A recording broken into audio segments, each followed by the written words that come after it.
Você é desenvolvedor júnior e quer trabalhar com programação aqui na Europa? Eu vou te contar como que eu consegui fazer isso.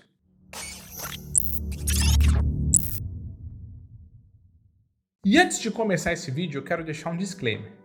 Não é uma coisa fácil, não vai ser em 10 dias que você vai conseguir um emprego aqui, como muitos por aí dizem, tentam pregar, mas eu sou a prova de que é possível. Eu me formei em engenharia de software em dezembro de 2021, então hoje faz basicamente um ano que eu me formei e eu estou trabalhando aqui na Europa, mais especificamente na Alemanha, como desenvolvedor front-end. E eu consegui essa vaga mesmo antes de ter me mudado para cá. Então, eu apliquei para a vaga, todo o processo seletivo foi feito quando eu ainda nem estava aqui. Alguns fatores colaboraram para que isso acontecesse. E eu vou explicar nesse vídeo todos os detalhes para que você também consiga ter uma oportunidade como essa. E se você ficar até o final desse vídeo, eu vou compartilhar com você uma dica muito importante para que você consiga negociar com o contratante ao final do processo. Então, para começar, só para vocês entenderem quem eu sou e o que eu faço atualmente,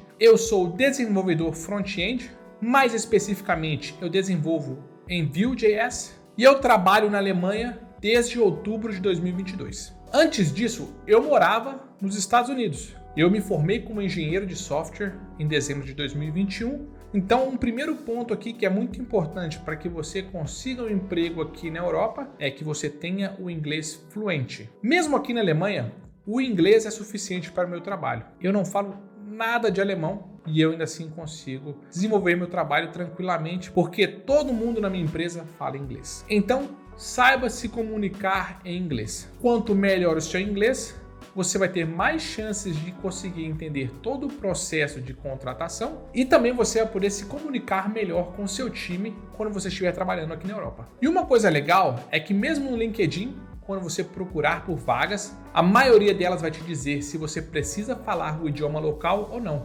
Como, por exemplo, essa aqui que eu vou te mostrar agora. Ela é bem específica e mostra que você tem que falar alemão para conseguir essa vaga. Então, para essa aí, por exemplo, eu nem aplicaria porque eu não falo nada de alemão. Então, se você ainda não fala inglês, eu dedicaria pelo menos 1 hora por dia para praticar o inglês. E o Duolingo já é uma excelente ferramenta. Você consegue praticar, você consegue aprender algumas coisas básicas lá. Eu sei também de uma outra empresa, um outro programa, que é o Cambly, que lá você tem mais conversação. Você tem professores que são nativos, que vão conversar com você. Esse aplicativo tem um preço, mas pela minha experiência, a conversação é onde você de fato aprende o idioma. Então, praticar com alguém, se você não conseguir pagar o Cambly, encontre alguém que trabalhe fora ou alguma pessoa que é nativa e tente conversar com essa pessoa para que você consiga praticar o inglês. O segundo ponto que vai fazer você conseguir um emprego aqui na Europa é você dominar os conceitos básicos de programação. Nas minhas entrevistas para a vaga júnior,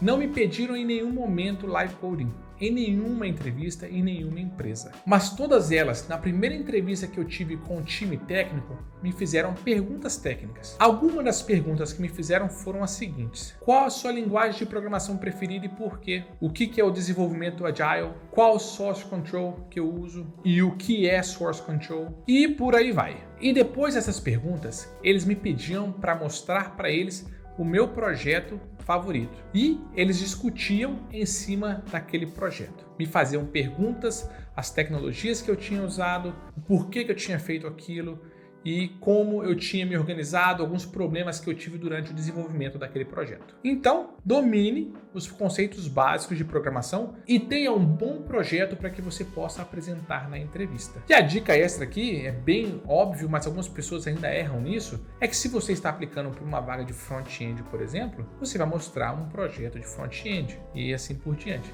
Então, tenha um bom projeto para que você possa apresentar durante a entrevista e domine, saiba o que você está falando, saiba exatamente o que está acontecendo naquele projeto para que você possa explicar com detalhes o que você fez ali. E se você está gostando do vídeo até aqui, não se esqueça de deixar o like, se inscrever no canal, ativa a notificação também aqui, porque isso vai ajudar a entender que você está gostando desse conteúdo e que é um conteúdo útil e vai fazer com que eu consiga trazer mais e mais para você. O último pré-requerimento é com relação à parte legal de morar naquele país. No meu caso, por exemplo, A minha esposa, ela é cidadã italiana. Então, a questão legal é muito mais fácil para mim, porque eu, por ser casado com uma cidadã europeia, eu tenho todos os direitos que um cidadão europeu também tem. Eu não tenho passaporte europeu, só tenho a cidadania brasileira mesmo, mas mesmo assim, porque eu sou casado com uma cidadã europeia, eu tenho todos os direitos que um cidadão europeu também tem. E essa questão ela varia de país para país. Mas saiba que muitos países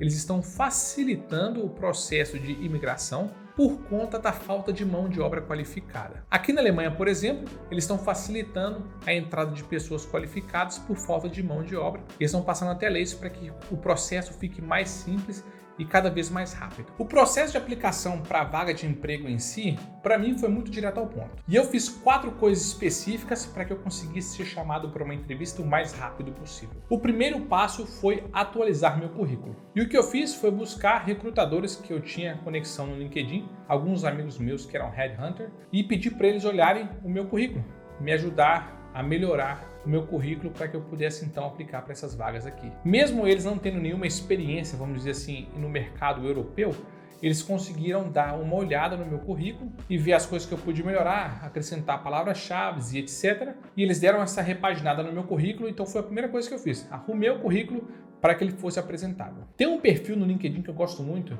que eu vou até deixar aqui na descrição do vídeo o link, que é o do Austin. O cara dá várias dicas muito boas sobre currículo, sobre como se posicionar no LinkedIn, e ele tem até um artigo no blog dele com um template para que você possa usar e melhorar seu currículo também. A segunda coisa que eu fiz foi arrumar meu portfólio. O portfólio era uma bagunça, eu tinha acabado de sair da faculdade e eu tinha todos os meus projetos da faculdade lá. Back-end, front-end, coisa simples de JavaScript, era uma bagunça. Então tinha de tudo e quando eu apliquei com esse portfólio a primeira vez, eu não consegui ser chamado para nada. Então, quando eu olhei para o meu portfólio, eu falei, cara, eu quero ser um desenvolvedor front-end. Então, o que eu fiz? Eu coloquei só meus projetos de front-end no meu portfólio. Então, eu trabalhei no portfólio todinho para que ele representasse somente aquilo que eu queria e coloquei meus melhores projetos lá somente. Eu não coloquei qualquer porcaria. Então, os meus melhores projetos estavam lá e eu tinha confiança naqueles projetos que eu tinha colocado no meu portfólio. Então, segundo ponto para você, arrumou seu currículo, arrume seu portfólio de acordo com a vaga que você está aplicando. Então, você vai aplicar para front-end,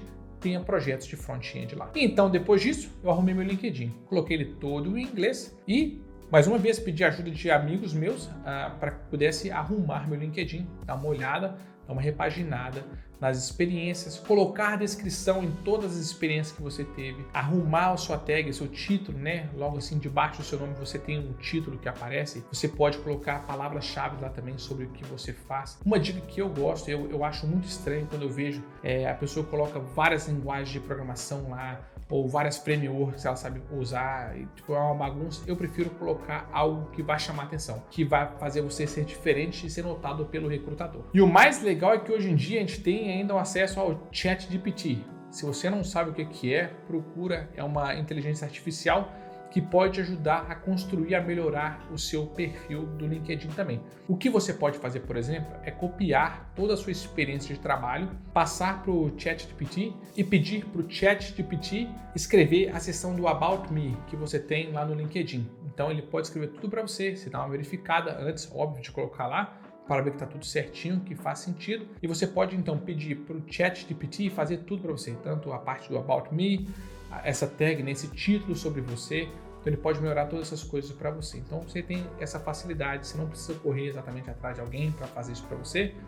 Usa a inteligência artificial a seu favor e ela pode te ajudar a melhorar, dar aquela repaginada no seu LinkedIn. E a última coisa foi me conectar com os recrutadores. Então, só para vocês terem ideia, assim que eu me formei, eu trabalhei nos Estados Unidos. E assim, uns 2 meses antes de eu terminar a faculdade, eu comecei a aplicar para vagas de emprego lá nos Estados Unidos. Nessa bagunça que eu tava com o currículo desatualizado, portfólio desatualizado, e a única coisa que eu fazia era começar a procurar por qualquer vaga no LinkedIn e aplicar para todas que eu vi na minha frente. Eu apliquei para mais de 120 vagas naquela época, por volta de novembro, dezembro de 2021. Eu não recebi resposta de nenhuma pessoa, de nenhum recrutador. E por quê? Porque eu estava entrando no meio de um monte de gente que também estava tentando aplicar para as mesmas vagas. Quando eu decidi vir para cá, para a Europa, a primeira coisa que eu fiz foi me conectar diretamente com os recrutadores das vagas que eu estava aplicando. E foi muito bom. Por quê? Porque assim, os recrutadores já me viam, eles já sabiam quem eu era. Eu não estava botando meu currículo junto com um monte de outros currículos. Quando eu me conectava com o recrutador, eu mandava minha informação direto para ele.